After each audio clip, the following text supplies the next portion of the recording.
हरे समुद्र में दूर एक जलपरी अपनी धुन में मग्न इठला इठला कर तैर रही थी। शाम का समय था, ठंडी हवा बह रही थी। सूरज की सुनहरी किरणें समुद्र के पानी पर पड़ रही थीं। परी का मन खुशी से झूम रहा था।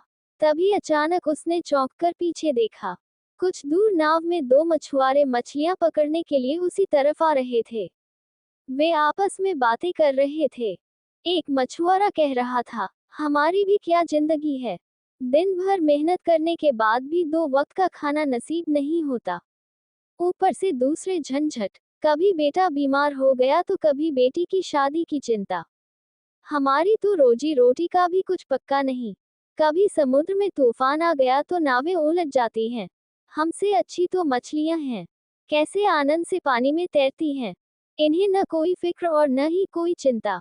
उनकी बातें सुनकर परी की उत्सुकता जाग उठी। वह सखियों को मछुआरों की बातचीत सुनाने लगी। परी की सखियों ने भी अपने अपने अनुभव सुनाए। एक परी बोली, हाँ हाँ, मैं भी एक दिन तट पर गई तो मैंने एक लड़की को रोते हुए देखा जिसके पिता मर गए थे। तभी एक दूसरी परी बीच में बोल पड़ी, लेकिन धरती पर केवल दुख ही दुख नहीं है। मैंने भी तट पर एक घटना देखी थी। मुझे लगा कि धरती पर रहने वाले लोग बहुत सुखी हैं। मैंने देखा, एक स्त्री और पुरुष चादर बिछाकर तट से कुछ दूर बैठे हुए थे। स्त्री छोटी छोटी तश्तरियों में भोजन डालकर उसे दे रही थी। पुरुष बड़े सुरीले स्वर में गा गाकर बच्चों को बहला रहा था।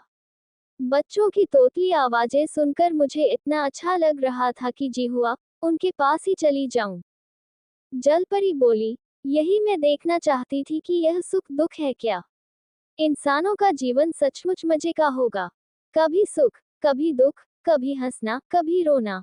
सभी ने उसे मना किया, सुन रही जलपरी, चाहे जैसा भी हो वहां का जीवन, तू वहां मत जाना। जो जहां रहता है, उसे वही अच्छा लग सकता है, दूसरी जगह नहीं। पर जलपरी नहीं मानी। वह बूढ़ी जादूगरनी के पास गई। बोली, मौसी, मुझे सुंदर सी लड़की बना दो। मैं धरती पर जाना चाहती हूँ ताकि वहां के लोगों के सुख दुख को करीब से जान सकूं। बूढ़ी जादूगरनी ने भी उसे धरती पर जाने से रोका।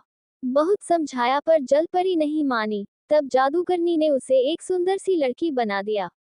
फिर आशीर्वाद देते हुए बोली, जब तुम पर कोई मुसीबत पड़े तो मुझे याद करना, मैं फिर तेरा रूप बदल कर तुझे कुछ भी बना दूंगी। तैरते तैरते जलपरी समुद्र तट पर आ पहुंची। रात काफी हो चुकी थी। चारों ओर एकदम सुनसान लग रहा था।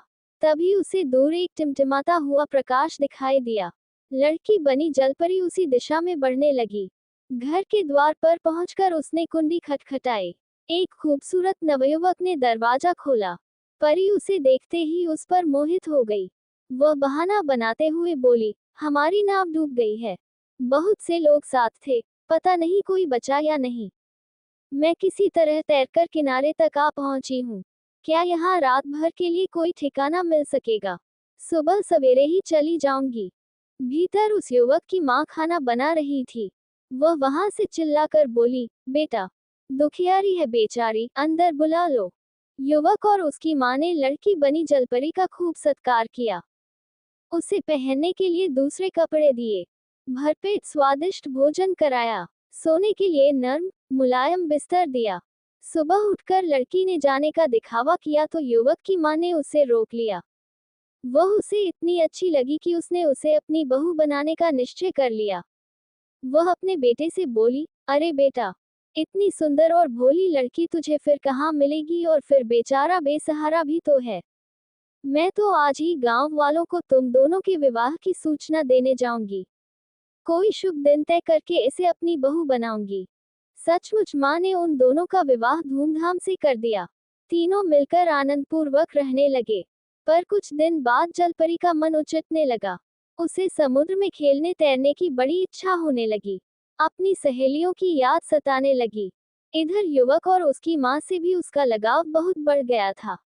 बेचारी दिन भर बड़ी उलझन में रहती। आखिर उसे एक उपाय सूझ गया। रात में जब सब गहरी नींद में सो जाते, वह घर से निकलती, परी बनती और उड़कर समुद्र में पहुंच जाती। पानी में खूब तैरती और सुबह होने से पहले ही घर लौट आती। कुछ दिन तक किसी को कुछ पता नहीं चला, लेकिन एक दिन कोई बुरा सपना देखने के कारण युवक की नींद आधी रात में टूट गई। पत्नी को घर में न पाकर वह परेशान हुआ। उसे खोजता खोजता वह तट पर पहुंचा तो देखा उसकी पत्नी परी बनकर पानी में तैर रही थी। पति को देख घबराकर परी तुरंत पहले रूप में आ गई। युवक ने उसका रूप बदलना देख लिया। उसे पूरा यकीन हो गया कि यह कोई जादू करनी है, लड़की नहीं। घर ले जाकर युवक ने उसे एक कोठरी में बंद कर दिया।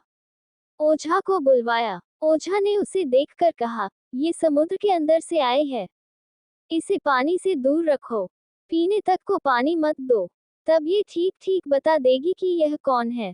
अभी तक ये तुम लोगों से झूठ बोलती रही है।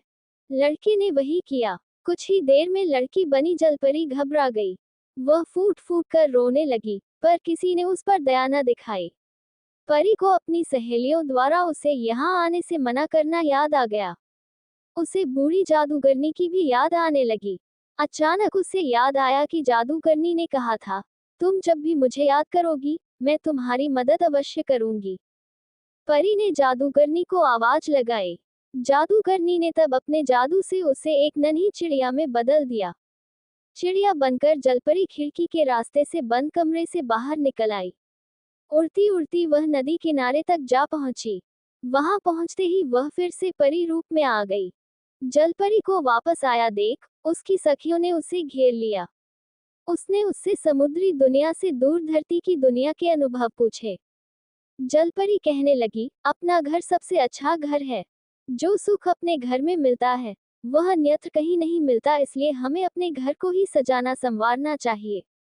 बाहरी दुनिया के अनुभवों ने मुझे यही सिखाया है कि ज्यादा की आस छोड़कर थोड़े में ही संतोष करना चाहिए। सीख, दूसरों का सुख वैभव देखकर कभी ईर्ष्या नहीं करनी चाहिए, क्योंकि संतोषी व्यक्ति ही जीवन में सुख प्राप्त करता है।